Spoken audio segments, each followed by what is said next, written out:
We're live. How's it going, guys? We're live. Friday Night SmackDown has just gone off the air. What, about 8 minutes or so ago? They're pretty good when it comes to SmackDown on Fox, aren't they? They're very well. They say pretty good. They're very good when it comes to SmackDown on Fox. In that when they're getting off the air, they're getting off the air. They're not hanging around. They'll get off the air very, very quickly. So at least you know when it comes to SmackDown, and I know I say this every single week, and this week's show SmackDown, was fine. It was what it was, but it's so different having SmackDown in comparison to, say, Monday Night Raw, where it's just constantly just this big, just constant problem, just this constant, oh, here we go again, and then once you get to the third hour, it's you're not having the constant, oh, here we go, and I've got another hour of this, and just all that kind of stuff. It's much more pleasant to watch. Much more pleasant to watch. So overall, enjoyable show this week. Certainly parts of it I was not massively, totally a fan of, I must say. But I thought overall it was a good show. It was an enjoyable show. Enjoyed the ending. Enjoyed the tag team match twice when it happened, which I thought we'd get enough rematches and enough let's run it back on Monday Night Raw. We're getting them on SmackDown now. I mean, part of it, I think, is to tell the story, because the overall most important thing here is the story, right? The story of Roman Reigns and Jimmy Uso and the Usos in general, and eventually Jimmy Uso acknowledging Roman Reigns. All that kind of stuff is very important. But part of me thinks that they were just doing this whole rematch, let's run it back, because they're running out of people. They're running out of people. Most of SmackDown's roster has been released, or certainly parts of it, and they're kind of like, oh, we need people. We need people. We need to do something. Let's run it back, because we're running out of people, running out of time. So that's kind of what it felt like. But I thought overall it was a good show. Obviously, as we're going live at the moment, Dynamite's still on. Or Dynamite's just beginning, rather. So it's the same as what it was last week for the go-home show for Double or Nothing. Last week, of course, Dynamite was 10 p.m. to 12 a.m. Eastern Time. It's going to be the same this week. So obviously there is Dynamite on at the moment as well. But Dynamite's just in a very strange position this month, isn't it? It's just... It's preempted because of the NBA. This is part of the reason they're moving to TBS next year. So it's all just a massive headache, if you will, for AEW at the moment. But it makes these streams certainly interesting as well. Nevertheless, let's get into tonight's show. And let's start off with how every SmackDown, I guess, should start off right now. And that is with Roman Reigns. Roman Reigns makes his entrance. And Pat McAfee was on another level tonight, by the way. Pat McAfee was on a whole other level, like he is in WWE. Pat McAfee, when Pat McAfee was announced to be a color commentator for SmackDown, and I'm going to touch on this a few times in terms of social media and all that kind of stuff tonight, but when Pat McAfee was announced to be a color commentator for Friday Night SmackDown, some people on social media were really against this. How dare they? How dare WWE put an NFL punter, an NFL guy, how dare they put him in color commentary? Well, look at the egg on your face. Look at the egg on your face, because Pat McAfee, let's not say that Corey Graves and Michael Cole were a bad team by any stretch of the imagination. They were a very, very good tag team in the commentary sense. But they were a very good commentary team, and they were very good. They worked together very well since the beginning of the SmackDown Fox era, and they did a good job. But the reason I was always optimistic about Pat McAfee in WWE, one, because he does have broadcast experience, of course. He does his own radio show on Sirius XM, so obviously I knew from the broadcast point of view he would be good, but also because I certainly grew up during a time period of having people like Jerry Lawler at their peak, but also going back and watching pro wrestling over the years. Some of the best commentators, in my opinion, certainly some of the best commentators I've ever heard, are the likes of Bobby the Brain Heenan, Jesse the Body Ventura, up there again with Jerry Lawler. These are guys that, yes, they were pro wrestlers prior to stepping into the booth, but also, most importantly, these were characters. These are characters. They have personality. They bring entertainment to the program that they're watching. They watch and commentate on the show like they're a fan watching at home. They enhance what you're viewing. There's lots of different ways to call pro wrestling. There's a way of calling pro wrestling in the sense that you can call it like it's a sport, and Pat McAfee does call it like it's a sport because he comes from a legitimate sporting background. But Pat McAfee also watches it like a fan. And that he stands up, he gets excited, he stands on the announce table. He's not dressed up in a suit, he's dressed in a shirt and a chain, and he's Pat McAfee. That's what makes him very good. So Pat McAfee, when Roman Reigns was coming out, Pat McAfee calls Roman Reigns the greatest WWE superstar of all time. Bold, Pat. Very bold. But the music and the entrance of Roman Reigns is just great. And Roman Reigns right now, I mentioned this in my notes, Roman Reigns right now is the king of less is more. When he's making his entrance, when he's coming out, it's all just very subtle. Everything about Roman Reigns, he is the king of less is more, and he's the king of subtlety in terms of his presentation on Friday Night SmackDown and in WWE in general right now. Less is more. Little movement, any movement he does is completely measured and means something. The looks are very subtle. It's the sneer. It's just the eyes telling the whole story. It's just shoot here because this tells the whole story that you need to know. I don't need to be animated. I don't need to be over the top. I don't need to be anything like that. Just look into the eyes. Just look into the reaction of Roman Reigns and you'll get everything you need to know. Everything you need to know, and I think that's great. I think that's absolutely great. Just the subtle looks into the hard camera by Reigns, they're money. Absolute money. Now, before he starts his promo, we get loud Roman sucks chants piped into the WWE ThunderDome, and Pat McAfee was very upset by this. Very upset. He's going, no, he doesn't. Now, I understand, obviously, we're still in the ThunderDome era. Not for long, thankfully. We're still in the ThunderDome era. So to get a bit of atmosphere going, to get a bit of feeling going, obviously they have to pipe in some chants. I get that. I do get that. But obviously we are living in the reality where we know those chants aren't real. We know those chants are piped in. So Pat McAfee responding and Roman Reigns responding, like looking around going, I can't believe they're booing me. If anything, he should just be surprised that he hears anything in general. That would probably freak me out if I was in a room of monitors and suddenly the whole room started telling me that I sucked. I would be a bit freaked out going, finally, I've actually lost it. All of these late night streams are actually doing me in at this point. So that was interesting. Pat McAfee also, I mean, he was getting really into this Roman Reigns worship here. He started calling Reigns smart and handsome, to which you could hear Michael Cole start to chuckle. Anyway, Reigns goes into his promo. He says last Friday he wasn't happy, but after thinking about it, he's changed his mind. He's changed his opinion. This is because of the persuasion of the special counsel and Paul Heyman. He's changed his opinion on the Usos Tag Team Championship opportunity. He says that while he's the centerpiece here, he is a giver, and he has allowed this to happen. And he reminds Jimmy Uso that if you say you're going to win tonight, you better win. And he then tells, which I love this, he then tells Paul Heyman, bring me my cousins. And Paul Heyman's method of bringing his cousins to Roman Reigns is to shout at the timekeeper, send out the Usos. Where are the Usos? Play the Usos music. He just screams. And I love that because they did that a couple of weeks ago of send me my cousins. And Paul Heyman once again just screams at the timekeeper, play the Usos music, play the Usos music. And out came Cesaro a couple of weeks ago. This time it was actually the Usos. So Paul Heyman does have that power, which is interesting. He's like Heimdall in the Thor movies. He can just summon people like that. It's incredible. What a skill for Paul Heyman. It always makes me laugh. But out come the Usos. Jey Uso comes into the ring, shakes the hand of Roman Reigns. Jimmy Uso doesn't. Reigns turns to him and says, well, it's your turn now. You've got to acknowledge me. And Jimmy says, well, actually, if you recall, I already did. Hell in a Cell last year, you attacked me. You choked me out. And he says, tonight's all about winning the tag team titles. And there is certainly friction here. That's what this is all about. There's certainly friction here between Roman Reigns and Jimmy Uso. Everything's bubbling along. And eventually we're going to get to a point, obviously, where Reigns decides he needs to teach Jimmy Uso a lesson, or Jimmy Uso finally has enough, and Jimmy Uso attacks Roman Reigns. I know that some reports have gone out there and said that Reigns versus Jimmy Uso isn't the destination for Hell in a Cell. I don't know what else it could be, though. I can't see what else does Roman Reigns do at Hell in a Cell, then? Do they face the Mysterios? Does Roman Reigns face Rey Mysterio?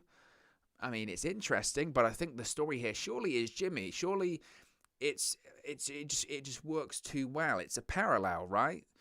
In the same vein that Jey Uso took a while to fall in line, but after Hell in a Cell, he did fall in line. Surely it makes sense to do the exact same thing with Jimmy Uso. They are twins, so surely they should have parallel storylines. The storyline should mirror themselves as in the same way that the twins mirror themselves. I know I'm being quite in-depth and maybe overthinking it there, but that makes sense. That's good storytelling. So Reigns sighs. He says, good luck.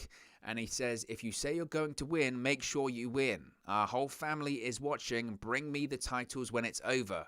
And once again, we come out of this opening segment like we do on SmackDown, and the overarching theme here is that Roman Reigns is the best thing going in WWE today. It's without question.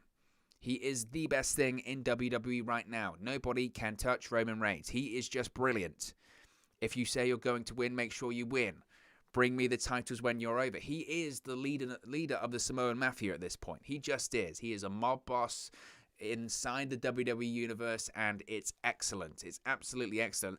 I like the idea, obviously this didn't happen, but I liked the idea of the Usos winning the SmackDown Tag Team Championships, and sort of Jay just as this right-hand man, as this guy that's just desperate for the approval, desperate for the affection from Roman Reigns, desperate of the, I'm proud of you, Jay.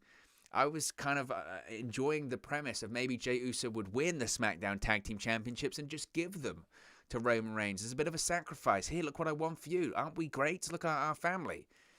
So we go to commercial, we come back, and the first match on the show is the Usos versus Rey Mysterio and Dominic Mysterio, SmackDown Tag Team Championships.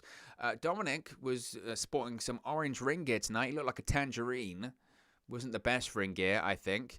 I was thinking about this, and this is kind of, talking from last week as well. I was kind of surprised that they rushed so quickly into this match between the Usos and the Mysterios. Not as much as it was the first match on the show, just they could have probably taken a couple weeks longer, maybe, to get up to it. But this story, I guess, isn't about the Mysterios. This story is about Reigns, and this story is about Reigns and Jimmy Uso and just the family, I guess, in general.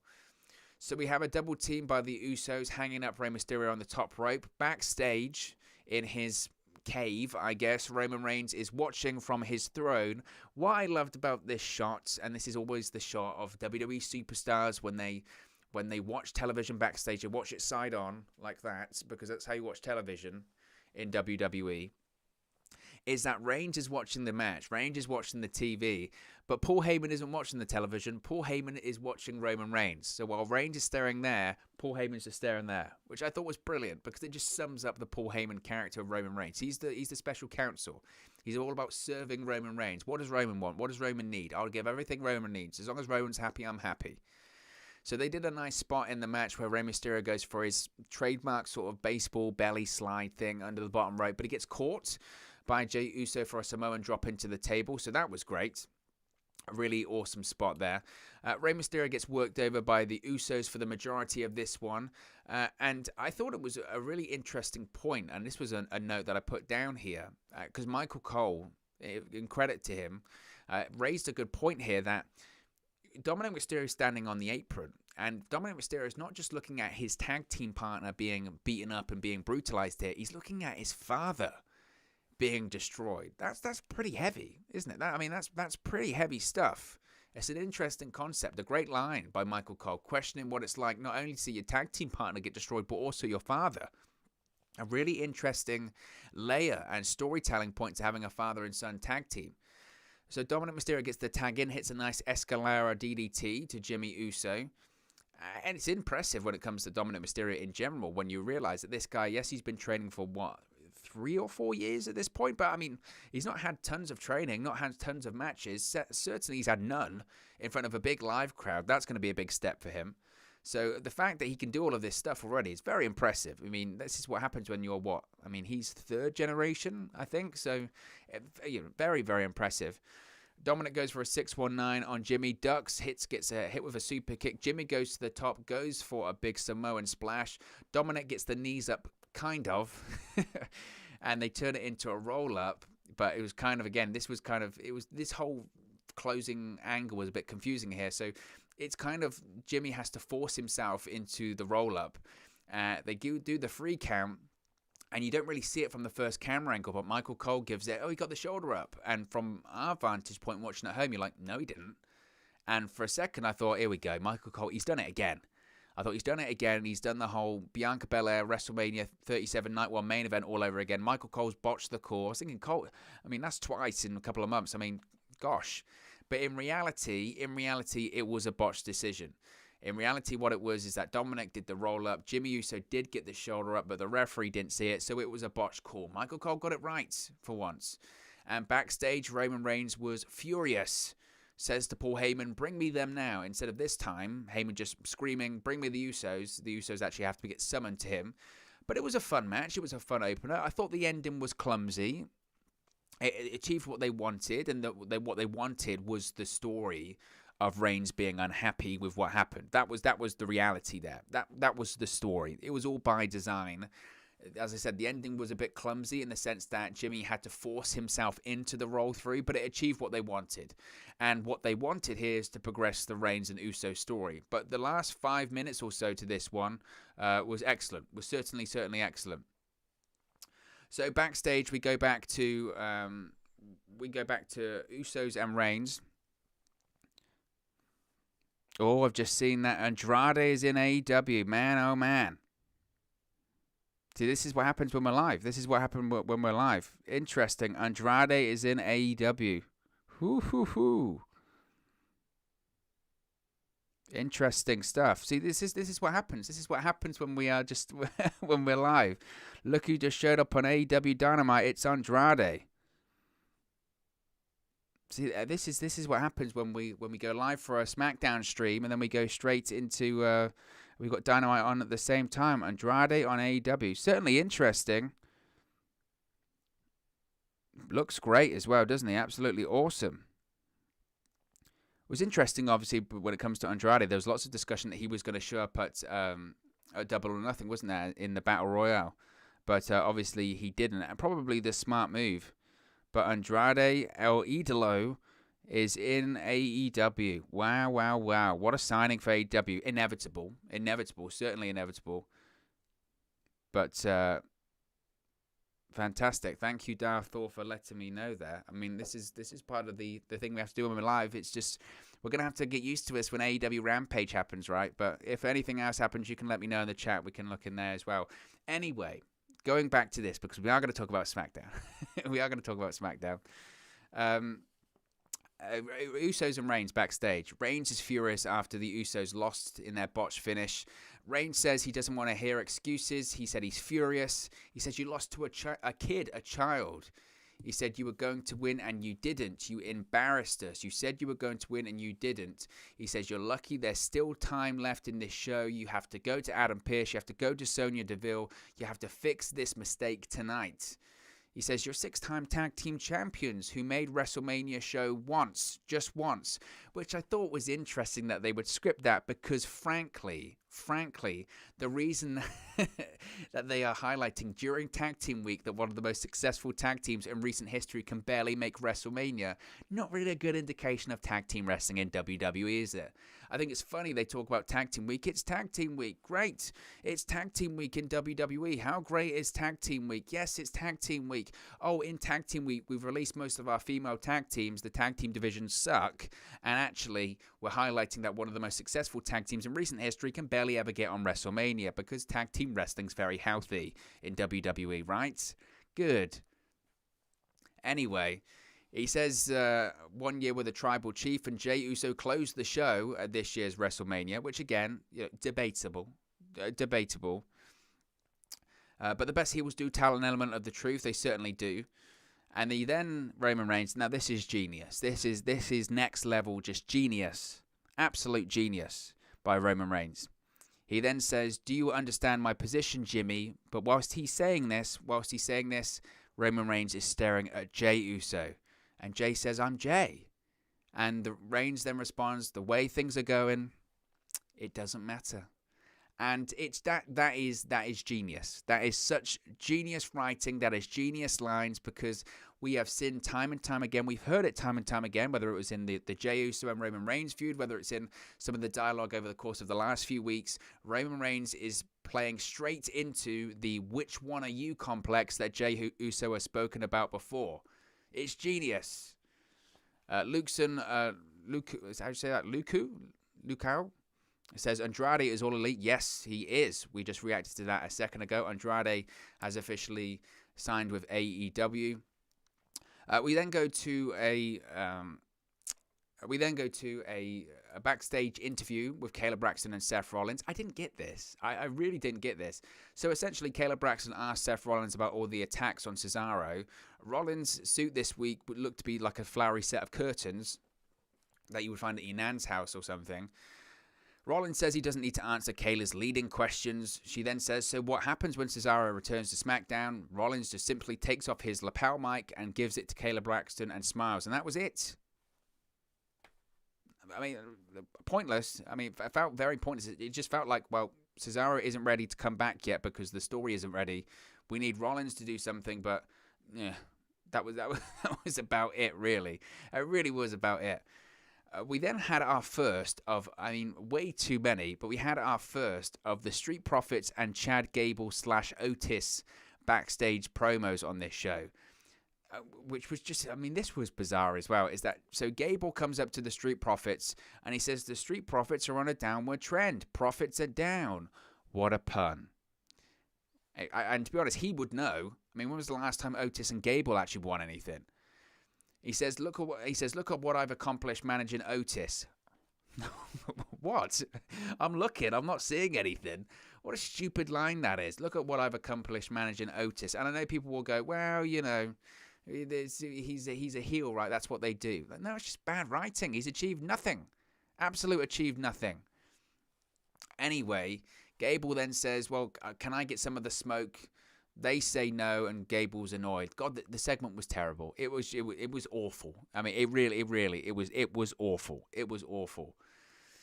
So then we have a Carmella promo before her match. Carmella calls herself a gorgeous honey and says that she's fire. She says, you can't take your eyes off me, and I kind of like that. And then photographs of Carmella appear, and they say she's in action next, which again was weird. Very weird. Then we go backstage to the Usos with Adam Pearce and Sonya Deville. Pearce says the referee decision is final to the Usos, but Deville says, look, we'll review the footage and let them know when they've made a decision. Jimmy's keen, though, to say, well, tonight, it's going to be tonight, right? And he says, you're going to make it right, aren't you? You're going to make it right. And they say, well, we'll let you know. We'll let you know. So we then have Carmella versus Liv Morgan. Michael Cole says one of the most, ridiculous lines of the night during Liv Morgan's entrance.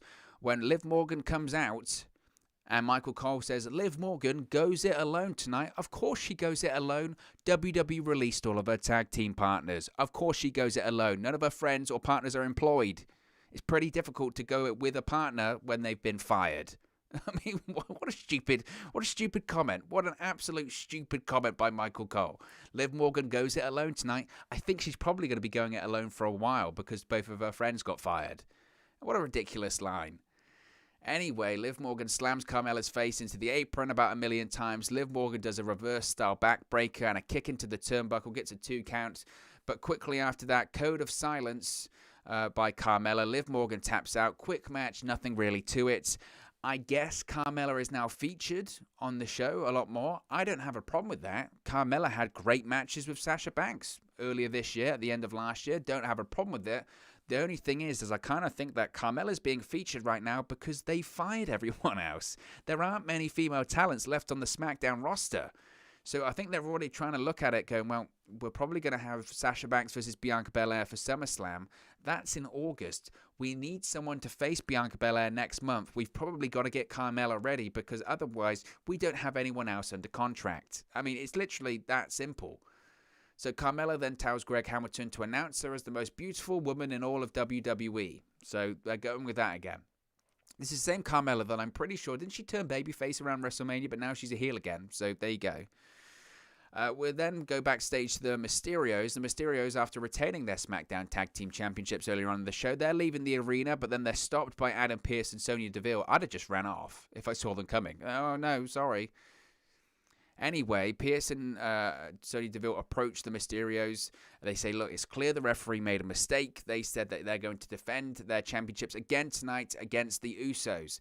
And in typical babyface fashion, of course, you would think that most people, regardless of if you're a babyface, regardless if you're a heel, regardless if you're whoever, you would just go, well, no, unacceptable. Referee's decision is final. We'll have to do it next week. In any other sport, whether it's football, American football, MMA, boxing. You wouldn't go, the referee made a bad decision, let's do it again tonight. And then you certainly wouldn't have one of the competitors go, yeah, all right. I mean, this is why I hate baby faces. It's just, Rey and Dominic just sort of sigh. They go, oh, all right. And then they walk off. You'd be like, no. I mean, Rey Mysterio's in his 40s. He'd be like, no, I've got a routine. I'm not having this. You're going to pay me twice. I'd be furious. God, don't you hate baby faces? Just literally, don't you hate baby faces? Now, the craziness now continued because we had Bianca Belair in a segment with Bayley, which, I mean, I don't know where to begin with this one. Bianca Belair comes out, says the WWE Universe isn't laughing at Bayley, they're laughing at her. The laughter thing is the thing they're going with here. And Bianca Belair says, what's so funny? And then she goes on, tells a story about people trying to keep her down since she was young. People used to call her mannish because she was muscular and athletic. And she left them in the dust by winning trophy after trophy and championship after championship and all this kind of stuff. To be honest, it felt a bit braggy.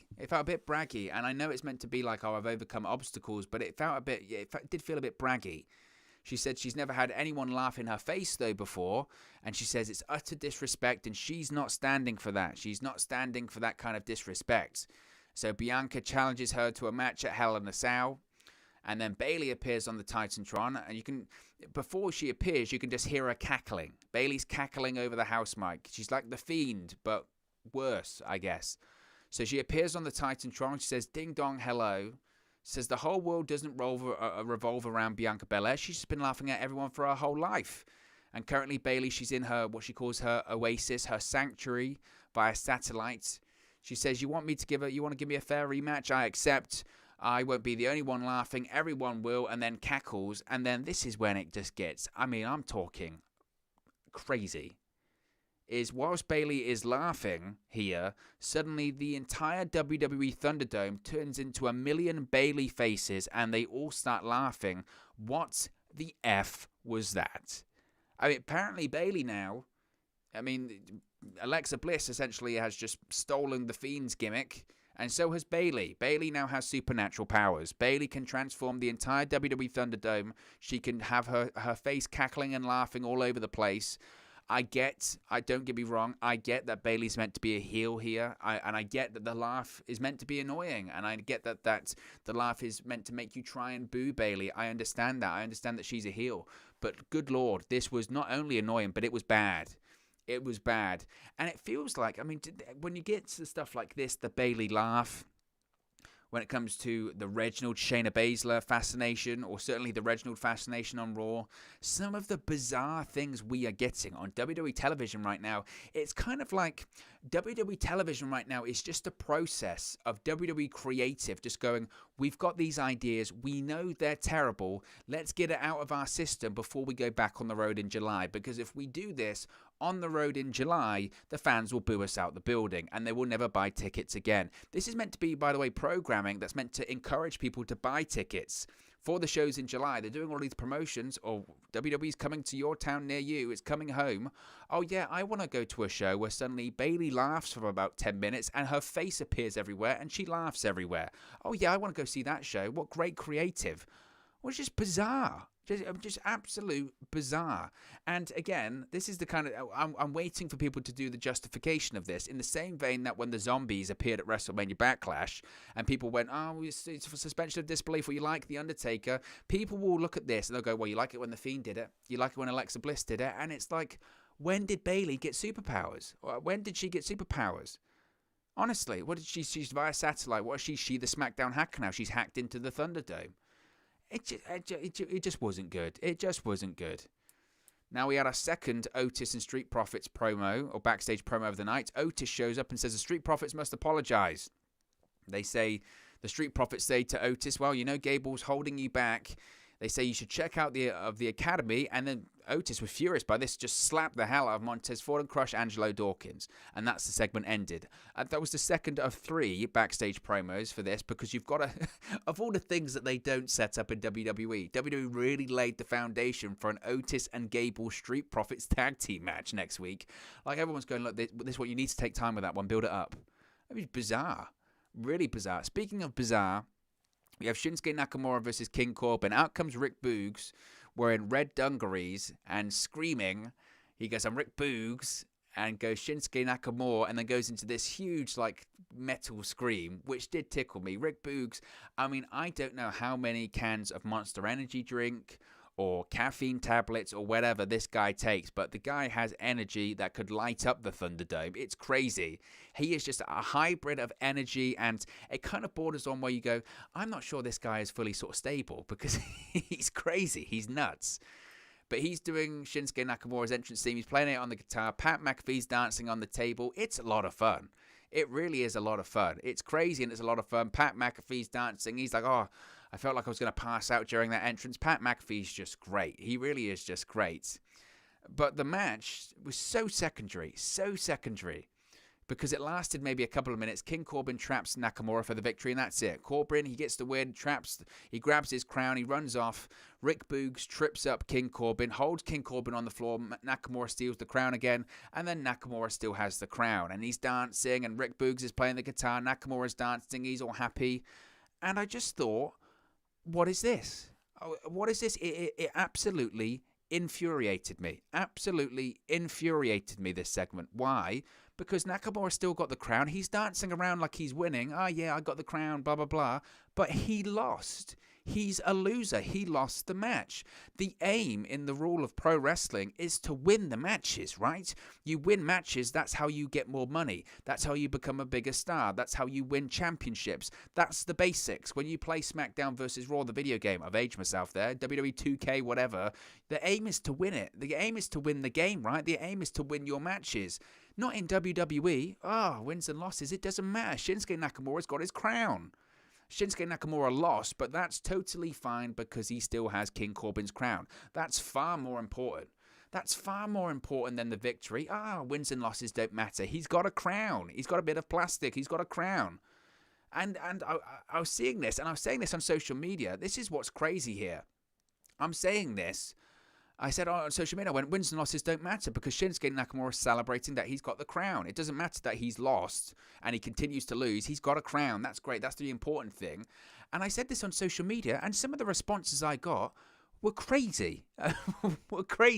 One of them was, where's your sense in fun? When is losing fun? He lost. He lost the match.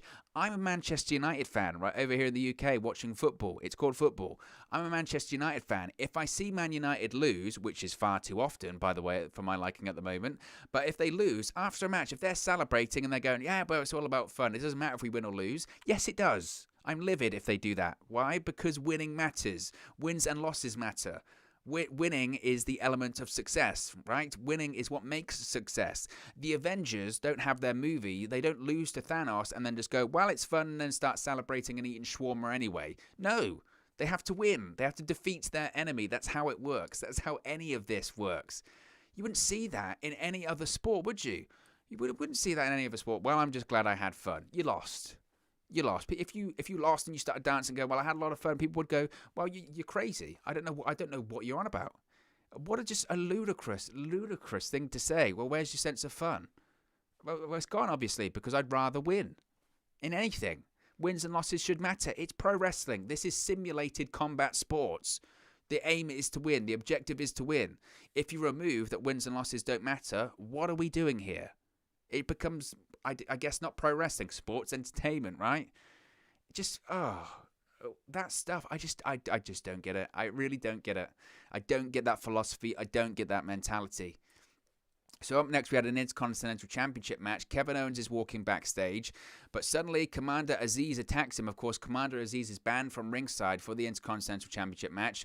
Throws a road case up against Kevin Owens up against the wall. No Nigerian nail though. He goes to hit it, but officials break it up. Apollo Crews then walks through the shot and laughs. Commander Aziz salutes Apollo Crews, and don't get me wrong, big fan of Apollo Crews. Big fan of how he's, embraced the gimmick, and I think his accent has improved. I was critical of it, but I think his accent has improved, and I'm glad to see Apollo Crews getting a push because he's tremendous at what he does in the ring. I still hate the gimmick. I really, not necessarily the Apollo Crews aspect of it. I'm warming to that, I suppose. The idea, though, I mean, I will bring this up every single time because I think it needs repeating. The idea that Apollo Crews, right, he's embraced his Nigerian roots, so he speaks with an accent. Okay, I get it, he's a heel. But what do we get, right? So if Apollo Crews is now a Nigerian, what do we have? Oh, he's got to have a military commander as a backup. What kind of 1980s WWF booking is that? I mean, really? Oh, he's Nigerian, so he's got to have a big military guy behind him. Seriously? I mean, whoever pitched that in the meeting should have sort of taken a deep breath of going, this could go one of two ways. Otherwise, it either makes it on TV or I'm fired for, what? I mean, it's one step away from going, okay, and the main event of WrestleMania 1, Hulk Hogan will beat him in the main event. It's ridiculous. I mean, oh, yeah, he's Nigerian, so we've got to have Commander Aziz, a Nigerian commander or general. Seriously? I mean, I absolutely despise that gimmick. I really do. It still baffles me how that's on television. It really is. It's so out of the 1980s. Apollo Crews then obviously faces Kevin Owens for the Intercontinental Championship. The story in this one, of course, is that Kevin Owens was injured. Apollo Crews attacked the ribs throughout the match the majority of the time. Pat McAfee described Commander Aziz as 45 feet tall, which certainly tickled me. Kevin Owens looks like he was going to go for a dive, hits the rope but stops because of his ribs. Really enjoyed that. It was a great spot. There was an angle slam on the outside of the ring. Kevin Owens then goes for a swanton, but Crews gets the knees up. It was a standing moonsault, which gets a 2 count by Apollo Crews. He goes for a frog splash, but misses. KO hits the pop-up powerbomb. Crews kicks out at 2.5. A really great match, great closing sequence. Kevin Owens is fighting back. He is a great babyface. He's very good at what he does. But in the closing moments of the match, Apollo Crews hits a Death Valley driver onto the apron to Kevin Owens and gets the victory clean-ish. I mean, I guess he pinned him in the middle of the ring, but he was attacked prior to the match. But I guess for Apollo Crews, that's as clean a victory as you're going to get. What I did enjoy, though, is that finally someone actually wins a match. Finally, someone wins a match by hitting a move on the apron. Well, they do call it the hardest part of the ring. We hear that every single week on WWE programming. It's the hardest part of the ring. Good. It should. You should actually result in a pinfall. It should actually result in a finish. A move on the apron that results in a pinfall in a professional wrestling match. Who would have known? It's the hardest part of the ring, after all. But I thought it was a great match. Great Intercontinental Championship match. Some great psychology and storytelling. The only thing I would say is you could argue that I guess Kevin Owens gets another rematch because Aziz did technically get involved, even though that he wasn't at ringside. So I suppose they could probably do a rematch, but maybe considering what happened after the match, they go to a triple threat match because after the match, out comes Sami Zayn and hits a haluva kick onto Kevin Owens. He says, "I didn't just kick you, Karma did." He said, "You hurt, and then somebody hurts you even worse. How does that feel?" So the Kevin Owens-Sami Zayn rivalry will continue until the end of time. I think it started off at the dawn of time. Sami Zayn just keeps shouting that it's called Karma. So we're in June at this point, and the Sami Zayn-Kevin Owens feud that started off in March is still continuing. Now, I'm not going to complain because the matches obviously are always very good. I didn't think their match at WrestleMania really lived up to expectation this year, but it is what it is. It just feels like, doesn't it, at this point, the Sami Zayn, Kevin Owens thing, it's like, we don't have anything for Sami Zayn or Kevin Owens to do. Put them together, they'll have a great match. That's fine. Again, the matches are fine, but, you could say that the story's been built in for years. I don't know. It's just, I look at this and I'm like, again, I'm not going to complain because it's great, but it's just, Anyway, we have our third Street Profits segment of the evening. Yes, we have another backstage one. They say they're all serious this time. The Street Profits are very serious. You don't have Angelo Dawkins doing the very annoying all that kind of stuff, which I hate. So they're very serious.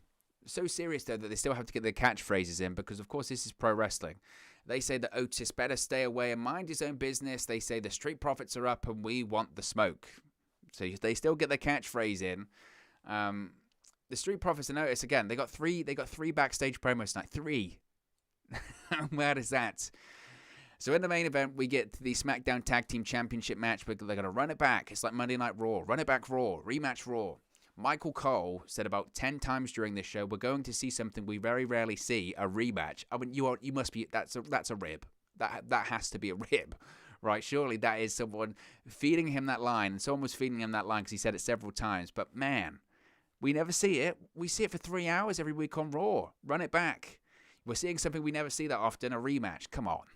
Seriously? Anyway, it's the Mysterios versus the Usos. SmackDown Tag Team Championships, take 2. Jey Uso hits a suicide dive onto Dominic Mysterio. Jey goes to throw Dominic in the corner, but Dominic rolls through, sends Jey into the turnbuckle in a nice counter.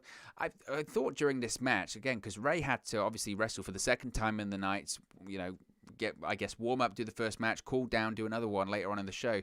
The man can still go. I mean, the guy's in his 40s, and I mean, not that that's incredible, but realistically, what is incredible is this is a guy in Rey Mysterio that people were talking about him retiring in like the late 2000s.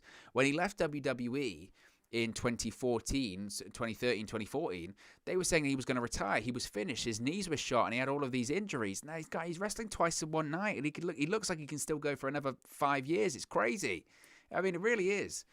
So Rey Mysterio hits a 619 to Jimmy Uso. Dominic heads to the top rope, and then suddenly, out of nowhere, in comes Roman Reigns. Hits a Superman punch to Dominic, spears the hell out of Rey Mysterio, and he starts screaming at the Usos, saying, 2 times you were going to lose, 2 times.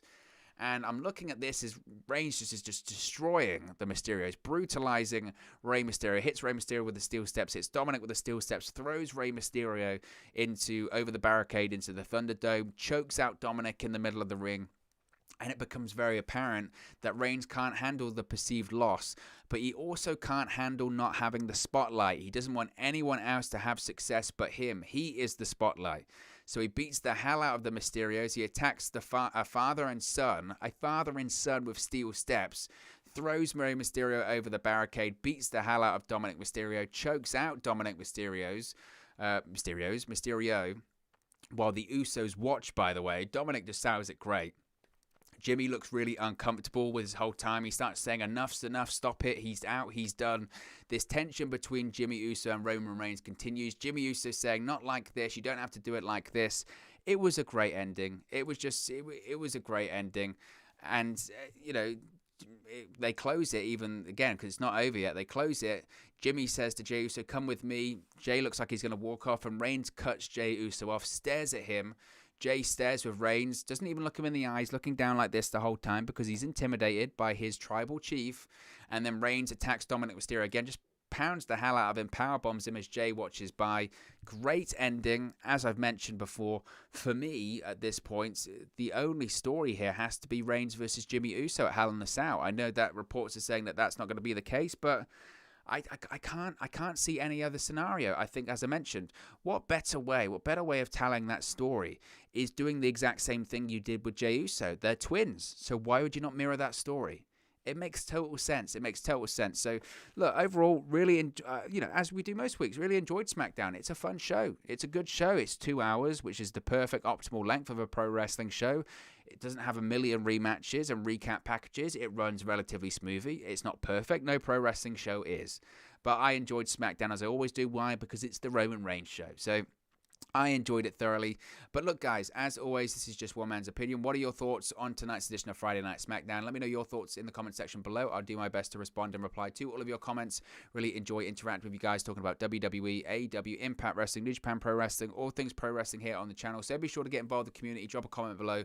All opinions are welcome. If you have enjoyed this video, please do smash a like on the like button too. It really does help us out here on YouTube. Get the rankings and get into people's recommendation feeds if they haven't seen our videos previously. But most importantly, if you haven't already, please do subscribe to WrestleLose365. You can do that by clicking the bottom right corner of the screen right now, or if you wait a few seconds, there'll be a subscribe button at the end of this video along with another video for you to watch. Thank you very much for watching, listening, streaming, or have you come across this video today, and